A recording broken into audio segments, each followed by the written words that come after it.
రాహుల్ గాంధీకి భారతదేశ దశ దిశను మార్చే శక్తి ఉందన్నారు తెలంగాణ మంత్రి పొన్నం ప్రభాకర్ గౌడ్. హైదరాబాద్ మినిస్టర్ క్వార్టర్స్లో రాహుల్ బర్త్డే వేడుకలు ఘనంగా నిర్వహించారు. కార్యకర్తలు అభిమానుల కోలాహలం మధ్య కేక్ కట్ చేసి పంపిణీ చేశారు మంత్రి పొన్నం. ప్రపంచ దేశాల్లోనే కీలక రాజకీయ నేతగా ఎదిగిన రాహుల్ భారత్ జోడో యాత్ర ద్వారా కీలక సందేశం ఇచ్చారని పొన్నం గుర్తు చేశారు. ప్రజలంతా భాగస్వామిగా కలిసిరా ఉండాలని, సప్రత్ జోడో భారత్ జోడో అంటూ పిలుపునిచ్చినట్లు చెప్పారు. రాహుల్ ప్రధాని కావాలన్న భారత్ జన్ జడ్ ఆకాంక్షలు నెరవేరుతాయని ధీమా వ్యక్తం చేశారు పొన్నం ప్రభాకర్ గౌడ్. హృదయం కలిగినటువంటి రాహుల్ గాంధీ గారి జన్మదిన శుభాకాంక్షలు.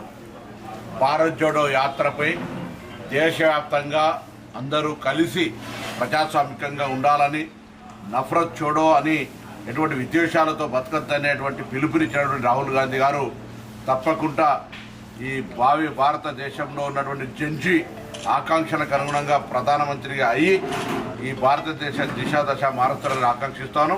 ముఖ్యంగా బలహీన వర్గాల పట్ల జితన ఆబాది ఉతన హిస్సేదారి అని వారు తీసుకున్నటువంటి నినాదంతో దేశవ్యాప్తంగా బలహీన వర్గాల ప్రజలంతా మాకు న్యాయం జరుగుతుందనే ఆశతో ఎదురు చూస్తున్న సందర్భంలో రాహుల్ గాంధీ గారి జన్మదిన సందర్భంగా వారికి ఆ భగవంతుడు అన్ని రకాల శక్తినిచ్చి దేశ ప్రజలను ప్రజాస్వామ్యాన్ని కాపాడడానికి వారికి మరింత బలాన్ని ఇవ్వాలని సందర్భంగా కోరుకుంటూ వారికి జన్మదిన శుభాకాంక్షలు.